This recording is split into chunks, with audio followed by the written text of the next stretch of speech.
오늘 주제는 해리파터 아니고요, 해피포터, 해피포터입니다. 이 포터는 본래 사람 이름이지만 토기장이라는 말이죠. 성경에 여러분 토기장이라는 말이 자주 나옵니다.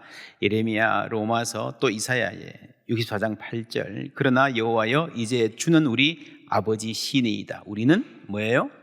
진흙이요, 주는 토기장이시니 우리는 다 주의 손으로 지으신 것이니이다. 여러분, 하나님이 우리를 지으셨다 그랬을 때 우리는 그 하나님의 멋진 솜씨를 기대할 수 있습니다. 내가 나를 볼 때 자신이 없어도요, 하나님이 지으셨잖아요. 다윗의 고백, 시편 함께 읽습니다. 내가 주께 감사하오는 나를 지으심이 심히 기묘하심이라. 주께서 하시는 일이 기이함을 내 영혼이 잘 아나이다. 아멘. 네, 짓는다. 당시에는 이 토기가 가장 익숙한 일상의 소재였기 때문에 토기장이로 표현했습니다. 시편 139편 13절에 보면 주께서 내 내장을 지으시며 나의 모태에서 나를 만드셨나이다. 여러분, 태어나기 전부터 하나님이 아주 큰 관심과 사랑을 가지고 사람 한 사람을 만들었다. 아름답게 지으셨다. 그래서 여러분, 사람은 전부 다 다릅니다. 그렇죠? 여러분, 공장에서 과자를 사오면 다 똑같잖아요. 그런데 여러분, 딸기나 사과나 과일을 사오면요, 전부 다 달라요. 그죠? 맛도 다르고 빛깔도 다르고. 여러분, 한 박스에서 꺼낸 것도 맛이 다르잖아요. 그죠? 인간은 다 다른 모습으로 멋지게 태어나서 비슷비슷하게 시시한 모습으로 죽어간다. 사람의 삶이 실제로 그런 것 같아요. 왜 그런가 하면은요, 이 서로 눈치 보니까 비교한다 그러면서 다들 비슷해져 가고요, 자기 고유한 아름다움을 잊어버립니다. 평균의 종말이라는 책이 최근에 나왔는데 교육에 관한 책입니다. 학교 공부, 아이들의 학습, 이 아이들이 잘하는 게 다 다르다는 거죠. 어떤 아이들은 수학 잘하고, 어떤 아이들은 언어 감각이 뛰어나고, 어떤 아이들은 운동을 잘하죠. 그래서 국영수 기준으로 생각하면요, 김연아, 박태환 이런 선수는 영 그냥 가능성 없는 사람, 어디 가서 인간 구실하기 힘든 사람으로 분류될 수도 있다는 거죠. 근데 사실 운동 잘한다라는 말도 그 안에 달리기 잘하는 거하고 골프 잘 치는 게 달라요. 그렇죠? 농구에 재능이 있다라고 말하는 것도 그 안에서 재능이 다 다르다고 합니다. 그래서 뭐든지 다 잘하는 사람도 없고 다 못하는 사람도 없다는 겁니다. 이 책은 교육에 대한 책입니다. 그래서 학교에서 문제를 내주고 일정한 시간 내에 풀어라, 그래 놓고 풀면 우수하다라고 하는 거는요, 정말 바보 같은 아이디어라는 겁니다. 빨리 푸는 사람도 있고 늦게 더 잘 푸는 사람도 있죠. 그래서 지금은 모든 시험, 대부분의 시험이 시간 재기 시험이잖아요. 몇 시간 안에, 1시간 안에 얼마나 푸느냐. 이게 평가하는 데는 편리하지만 이 천천히 배워서 우수한 결과를 낼 수 있는 학생들을 이 무능한 학생으로 분류해버리는. 그래서 근본적인 질문, 교육은 평가를 위한 것인가, 성장을 위한 것인가? 라는 질문이 제기됩니다. 대체로 교육자들은요, 빨리 배우는 학생이 기억력도 좋다라고 생각합니다. 그러나 배우는 속도도요, 학습 능력의 한 부분일 뿐이에요. 그것도 과목과 맥락에 따라 차이가 납니다. 일반적으로 성실한 학생들이 공부를 잘하죠. 근데 성실, 성도 찾아보니까요, 다 다르다는 거예요. 읽기에 성실한 애들이 있고 수학 문제에 성실한 애들이 있고, 수학이어도요, 선생님이 가져가서 채점하는 시험하고 너 스스로 채점해보라 하는 시험에 성실한 아이들이 다 다르더라는 거예요. 여러분, 놀랍지 않습니까? 시카고 대학교에서 가르쳤던 교육심리학자 벤저민 블룸이 이런 통계들을 보고 실험을 했습니다. 한 그룹은요, 시간을 제한해서 문제 풀게 하고, 한 그룹은 자율 속도형, 네가 풀 수 있는 만큼 풀어라. 그래서 일정 시간이 지나니까 여러분, 이 시간을 제한한 그룹에서는 20%만 수업 내용을 완전히 이해했어요. 그런데 자율 속도형 교실에서는요, 90% 이상이 수업 목표를 달성하는 겁니다. 공부를 찬찬히 시키면 잘할 아이들이 처음부터 나고자로 만드는 교육이라는 겁니다. 본래 인간의 성장이라는 게 다 다르게 일어난다는 거예요. 아기가 여러분 일어서고 걷는 과정을 연구해 보니까 평균적 아기, 표준적 성장 과정은 없다는 거예요. 많은 사람들이 기기 전에 배밀이 한다 그러지만 실제로 배밀이 하는 아이가 절반밖에 안 되더라는 거예요. 걷기 전에 긴다 그러지만 어떤 문화권에서는 아예 기지 않는 아기들도 많습니다. 한 사회 내에서 여러분 미국에서 28명의 아기를 해가지고 이렇게 걷는 과정을 일일이 분석을 해봤습니다. 그러니까 어떤 단계를 거쳐서 걷는가 해보니까 28명 중에 25개의 각기 다른 패턴이 나오더라는 거예요. 일정한 패턴이라는 게 없다라는 겁니다. 여러분 신앙도 그렇지 않을까요? 우리가 지금 아브라함 읽고 있는데 아브라함의 하나님, 이삭의 하나님, 야곱의 하나님, 이 한 가족인데 그렇게 다를 수가 없습니다. 신앙이 성장하는 과정도요 그렇게 다를 수가 없어요. 그래서 한두 가지 기준을 가지고 신앙이 좋다 안 좋다, 이 사람은 신앙이 더디게 잘한다, 우리 남편은 신앙이 별로예요, 그럴 수 없다는 거죠. 여러분 사람이 암에 걸려서 어떻게 진행되는가 그 경로도요 전부 다 다릅니다. 우울증에 걸린 환자가 어떻게 회복되는가를 봐도 전부 다 달라서 표준 회복 과정이라는 것을 설정할 수가 없다라는 각계의 결론들이 있습니다. 그런데 오늘날 어린이주일이니까 교육 이야기를 좀 하자면 학교 교육이 왜 이렇게 되었는가? 테일러주의라는 말이 있습니다. 20세기 초에 이 공장이 생기고 대량 생산 체제가 들어서면서 어떻게 이 근로자들을 효율적으로 관리할까 하는 생각에서 만든 시스템입니다. 이 나사를 주었는데 걸리는 평균 시간을 계산해서 모두가 그 속도에 맞도록 움직여서 돌아가는 공장. 이 안에서는 개인의 차이는 인정되지 않습니다. 좀 다른 생각을 가진 독특한 창의성이 있는 사람은요 오히려 문제아가 되는 거예요. 테일러가 이렇게 말했어요. 독창적 사람들이 숱하게 부딪혀 좌초하는 암초가 있으니 그것은 자신의 독창적 재능에 탐닉하는 것이다. 평균적 인간이 이미 순탄하게 잘 활용하고 있는 기존의 기계나 방식이나 공정을 교체하기 위해 파격적이도록 새로운 기계나 방식이나 공정을 만들려 한다면, 이게 요즘에는 이노베이션 그러죠. 혁신.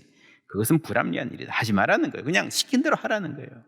이 테일러주의를 많은 사람들이 이게 자본주의적이다 그런데 그렇지 않습니다. 여러분 소련 사람들이요 테일러를 엄청 여러분 따라갔습니다. 레닌, 스탈린 그리고 무솔리니나 히틀러 같은 전체주의도 그 자기들 산업에, 특별히 전시산업에 테일러주의를 적극 도입합니다.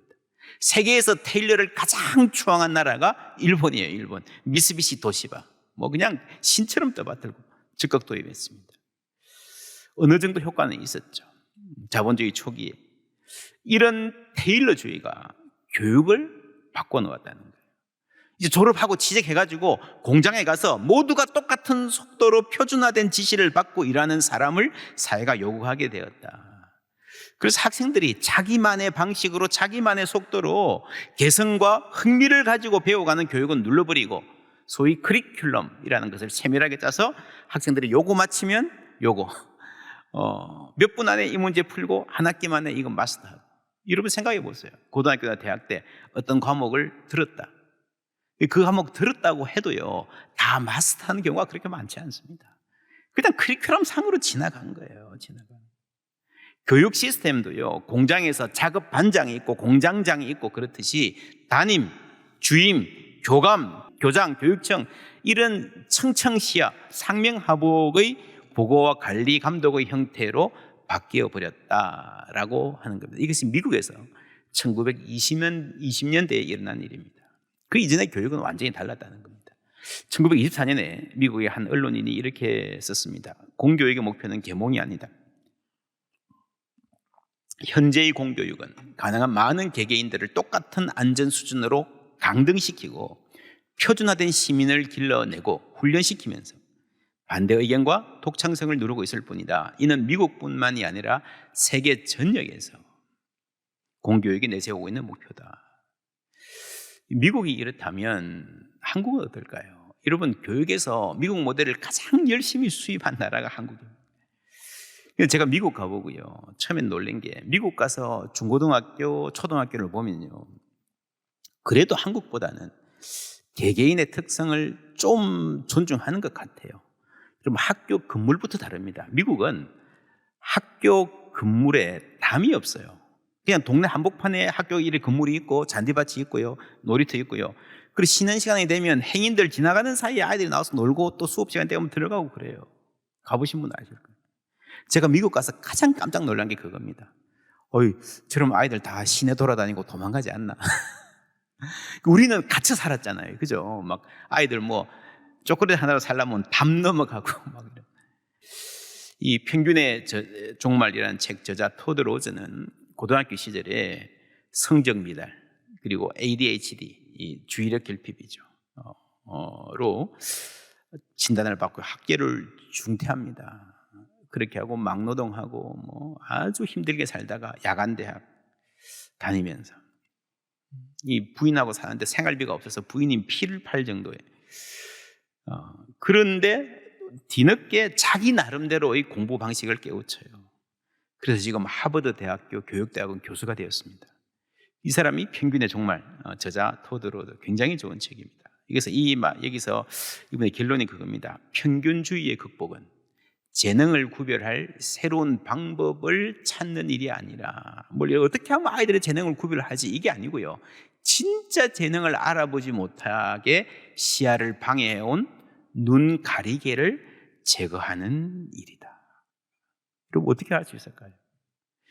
하나님께서 우리 한 사람 한 사람을, 우리 자녀들을 목적을 가지고 독특하게 창조하셨다는 신앙이 여러분 사실 이 눈 가리개, 사회의 문화가 테일러주의가 씌워온 눈 가리개를 효과적으로 제거해 줄 수 있습니다. 창세기 1장 31절 다 같이 읽습니다. 하나님이 지으신 그 모든 것을 보시니 보시기에 심히 좋았더라. 저녁이 되고 아침이 되니 이는 여섯째 날이니라. 하나님이 창조의 매일에 보시기에 좋았더라 그랬는데 맨 마지막에 인간을 짓고 나서 심히 좋았더라. 이런 특별히 사람을 만들 때에 가장 정성스럽게 만드셨어요. 심히 좋았더라라고 하는 이 말을 요즘 말로 표현하면요, 행복해 하셨다는 거죠.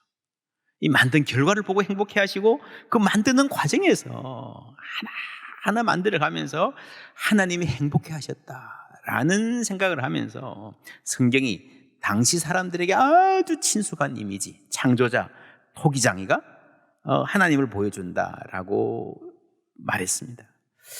그럼 당시의 사람들은 토기를 많이 사용했습니다. 오늘날도 그렇죠. 이것도 그죠? 흙에서 나왔고 밥그릇, 국그릇, 여러분 세면대도 도자기죠. 아십니까? 세라믹이라 그러잖아요. 반도체에도 세라믹이 들어갑니다. 우주선을 만들 때도 세라믹이 없으면 안 됩니다. 여러분 하나님이 토기장이라 그럴 때에 아주 솜씨 좋은 토기장이시고요. 이 그림 보면 어떤 느낌이 드십니까? 그죠? 마음이 아주 평안해지죠. 조그만데 조금해서 소중하지 않나요? 그렇죠. 훨씬 더 소중해요. 사랑 많으신 토기장이가 만드신 작품들입니다. 이 조그만 발이 일어나서 한 걸음 한 걸음 걸음마 할 때에 여러분 이 아빠 엄마가 얼마나 기뻐할지, 걷고 뛰고 또 학교 갈 때, 또 결혼해서 이 발로 이제 세상을 향해서 나아갈 때 얼마나 사랑을 담아서 기도하고 축복하겠습니까? 그런 점에서 하나님은 사랑 많으신 행복한 토기장이이십니다. 하나님의 행복, 스바냐 3장 17절 함께 읽습니다. 너의 하나님 여호와가 너의 가운데 계시니 그는 구원을 베푸실 전능자이시라. 그가 너로 말미암아 기쁨을 이기지 못하시며 너를 잠잠히 사랑하시며 너로 말미암아 즐거이 부르며 기뻐하시리라 하리라. 아멘. 하나님은 감정 표현이 굉장히 풍부하신 분이죠. 너로 말미암아 기쁨을 이기지 못하신다. 즐거이 부르며 막 어쩔 줄 몰라 하시는 하나님의 모습. 여러분 공장에서 만든 과자는 똑같은 크기, 모양, 맛입니다. 하나님이 만드신 과일은 빛깔과 크기, 향과 맛이 다 다릅니다. 사람이 자라나는 속도, 익어가는 모양도 다 다릅니다. 우리는 저마다의 속도로 저마다의 빛깔을 내며 저마다의 맛을 내는 열매를 맺습니다. 하나님은 그 모든 사람을, 그 다른 모든 사람을, 그리고 그 모든 성장의 과정을 기뻐하시는 줄 믿습니다. 우리가 하나님의 그 기쁨을 아는 거예요. 오늘 말씀에 우리는 진흙이요. 여러분 진흙 그 자체는 아무것도 아니잖아요. 별거 아니잖아요. 근데 여러분 그 진흙으로 어떤 사람은 고려 청자를 만들고 어떤 사람은 이조 백자를 만들잖아요. 누가 만드는가? 여러분 고려 청자가 귀해요? 사람이 귀해요? 예, 그렇죠. 뭐가 더 어려울까요? 여러분, 생명을 불어넣으신 하나님의 손길. 하나님이 다함이 없는 지혜로 훨씬 큰 사랑으로 우리를 만드셨고 오늘 우리를 빚어가시는 줄 믿습니다. 그래서 우리가 살면서 우리 아이들, 어른들 마찬가지입니다. 내가 자신은 없어도, 내가 나에 대한 확신은 없어도 이 거장의 손길에 대한 확신이 있다면 우리는 자신을 사랑할 수 있을 줄 믿습니다. 그리고 우리의 삶을 주님의 손길에 맡길 수 있는 거예요. 오늘 말씀에 그러나 여호와여, 이제 주는 우리 아버지시니이다 했습니다. 그러나라고 하는 말, 이제, 여러분 무슨 말이겠습니까? 이 말만 봐도 우리가 그 느낌을 알 수 있잖아요. 그러나라는 말이 필요했다는 것은 참 기뻐하기 힘든 상황이었다는 거예요. 7절에 보면 주의 이름을 부르는 자가 없으며 스스로 분발하여 주를 붙잡는 자가 없사오니 이는 주께서 우리에게 얼굴을 숨기시며 우리의 죄악으로 말미암아 우리가 소멸되게 하셨음이니이다. 정말 극단의 고통 가운데 절망에서 하는 고백입니다. 그러나 이 절망의 상황에서 그러나 여호와여 라고 말할 수 있다면 우리의 삶은 이 절망에서 일어날 수 있음을 믿습니다. 하나님을 기억하는 것이 우리의 능력입니다. 여러분, 하나님이 해피포트다. 하나님이 나를 기뻐하신다. 나를 만드시고 빚어가시며 기뻐하신다 하는 것을 믿는 거예요. 그리고 또 하나, 여러분 부모님들이 많으시니까 그런 생각 해보십시다. 하나님이 해피포트, 해피파르라 그랬는데 나는 어떤가? 양육자로서의 나, 여러분 행복하십니까?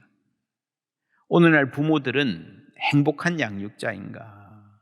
여러분, 부모의 사명은요, 하나님을 대리하는 것입니다. 하나님을 보여주는 것입니다. 그래서 하나님이 해피파르라면 우리도 해피한 게 맞습니다. 그래야 대리할 수 있죠. 근데 문제는 이게 참 어렵다는 거예요. 자녀 기르는 게 힘들잖아요. 뭐 어릴 때는 어려서 힘들고 또 커가면 막 경쟁에서 시달리고 비교에 시달리고요. 내가 제대로 못해줘서 미안하고요. 내가 인내하지 못하고 또 지혜가 부족해서 미안하고요. 그리고 우리 가족 안에서 이 부모들이 얼마나 기쁨을 누리고 사는가. 여러분, 그랬으면 좋겠습니다. 우리 부모들이 해피파를, 즐거운 양육자 되기를 축원합니다. 하나님이 우리를 기뻐하시는 그 기쁨을 알면 할 수 있습니다. 여러분, 이 하나님이 빚어가시는 것은요, 출생 시에 완료되는 게 아니고 출생 후에도 계속해서 우리를 빚어가시는 거잖아요. 자녀를 통해서 하나님이 우리를, 부모를 빚어가시는 거예요. 그렇죠? 자녀가 아니면 기도 안 할 사람들이 기도하고요, 양육하면서 나의 부족함을 알게 되고요, 내 지혜의 부족함도 알게 되는 거예요. 그 가운데서도 하나님의 기쁨을 우리가 알 수 있다면 그 하나님의 기쁨이 우리의 태도와 언어로 배어 나올 것입니다.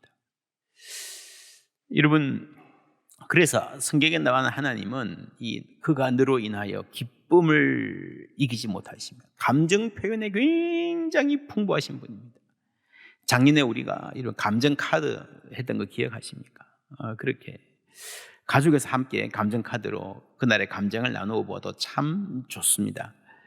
그러니까 부모도요, 감정을 아이들한테 표현할 줄 알아야 됩니다. 힘들 때는 힘들다 그러고 기쁠 때는 기쁘다 그러고 왜 기분이 좋은지, 왜 행복한지 설명해주고 감사한 제목도 나누고 아이들 성장 과정에 따라서. 근데 대부분 부모들은요, 억누르죠. 그냥 안 그런 척 하잖아요. 근데 억누르는 그게 끝까지 가나요? 폭발하잖아요. 그래서 집에서 부모가 어떻게 할 때는 꼭 짜증내거나 화낼 때 부모의 감정을 봅니다. 평소에는 감정을 잘 못 봐요. 그러니까 우리 자녀들도 감정 표현에 서툰, 자기 감정을 느끼기에도 서툰 사람으로 자라날 수 있는 겁니다. 아이들은 부모의 말에서 가치관을 배웁니다. 형성됩니다. 우리는 돈이 없어서 참 불행해. 자꾸 그러면요, 아이들이 돈 중심으로 생각하는 물질주의자가 됩니다. 나는 누구도 좋아해 주지 않는 낙오자야. 여러분, 그 정도면 괜찮은데 사람들이 좋아하는 것 같은데 자기는 그렇게 생각 안 해요. 근데 그게 자꾸 배어 나오잖아요. 그게 여러분 그대로 자녀에게 흘러가는 거예요. 왜 나는 나를 사랑하지 못합니까? 하나님이 계신데. 아빠는 사춘기가 어렵다라는 책을 보니까 이런 말이 있어요. 기쁠 때 기쁜 감정을 누리지 못하면 행복이란 정서를 배우기 힘듭니다. 이런 감정이 오래되면 불행하게도 아무리 좋은 일이 생겨도 행복의 정서를 느끼지 못하는 것입니다. 여러분, 그러니까 이런저런 일로 우리가 스트레스가 있고 이러다 보니까 이 행복을 느끼지 못하는 거예요. 부모가 행복이라는 정서를 느끼는 그 순간에 아이들이 행복을 배우는 겁니다. 이렇게 씁니다. 제가 만난 내담자분들 중에는 큰 성공을 이루거나 성공이 아니라 하더라도 충분히 행복의 정서를 가질 만한 사람이 많았습니다. 그럼에도 그들은 행복하지 않다고 당당히 이야기합니다. 많은 이유가 있겠지만 내담자는 행복의 맛을 모르고 느끼지 못하고 있었습니다. 이들은 상담을 통해 자신이 가지고 있는 것이 얼마나 좋은 것이 많은지 알게 됩니다. 그래도 여전히 행복하다고 말하지는 않는 경우가 있습니다. 결국 시간을 들여 행복의 맛을 조금씩 느끼는 연습을 여러분 의도적으로 해야 됩니다. 시편 34편 8절 함께 읽습니다. 너희는 여호와의 선하심을 맛보아 알지어다. 그에게 피하는 자는 복이 있도다. 할렐루야. 여호와의 선하심을 맛보아하는. 그래서 그렇게 어려운 가운데도 그러나 여호와여 주님은 우리의 토기장이십니다. 우리 아버지십니다 하는 고백이 여호와의 선하심을 아는 사람입니다. 여러분, 그래서 우리가 내가 아니라 나를 만드신 하나님께 초점을 맞출 때요, 눈 가리개가 제거되고 그 평균의 환상에서 벗어나서 내가 다른 사람 같지 않아서 불행한 게 아니라 내가 나답게 되면 행복할 수 있는 것입니다. 그리고 정말 행복의 맛을 아는 미각이 회복될 줄 믿습니다. 신앙은요, 우리에게 눈 가리개를 제거하는 거예요. 인간의 참 아름다움을 보게 하는 거예요. 나의 아름다움도 보게 하는 거예요. 그리고 하나님 주신 이 삶의 진정한 맛, 미각을 회복하게 하는 겁니다. 여러분, 많은 사람들이 멋지게 태어나서 시시하게 죽는 이유는요, 미각을 잃어버려서 그렇습니다. 그렇잖아요. 여러분, 음식을 먹어도 맛이 없으면 똑같아요. 음악을 들어도 듣는 귀가 없으면 똑같아요. 후진 거 그냥 그래 사는 거예요. 뭐가 좋은 것인지, 뭐가 아름다운 것인지, 무엇이 가치 있는 삶인지, 그래 이 맛이야 하는요. 그래서 여러분, 자녀를 교육을 잘 하려면 잘 키워야지, 최고로 키워야지 의지만으로 안 됩니다. 부모가 먼저 행복, 아름다운 삶에 대한 입맛을 찾아야 되는 줄 믿습니다. 칭찬, 인정, 추억 등 양육에서 바람직하다고 생각되는 단어가 있습니다. 저는 이 단어를 통해 얻고자 하는 것이 행복의 맛이라고 생각합니다. 자녀는 부모를 통해 무엇이 행복이고 즐거움은 어떻게 해야 하는지를 배웁니다. 우리는 이거 하지 마, 이건 해도 돼, 그렇죠? 금지, 명령 뭐 이런 것만 했는데 사실은 더 중요한 게요, 즐거움을 배우는 거예요. 부모를 통해서. 행복도 무언가를 이루어 얻어지기보다 연습을 통해 체화되어야 잘 느껴지는 것 같습니다. 오늘 사소하게 좋은 일 하나라도 있어 아이들과 기쁘게 즐길 수 있다면 오늘 하루 자녀에게 좋은 유산을 물려준 것입니다. 여러분, 학력, 재산, 인맥, 그거 다 나름대로 유산이겠지만 여러분, 정말 아름다운 유산이 좋은 정서의 유산입니다. 행복의 맛을 알고 행복을 누릴 줄 알고 살아가는 삶, 그것이 해피폴, 여러분 행복한 토기장이 우리 주님 안에서 가능한 줄 믿습니다.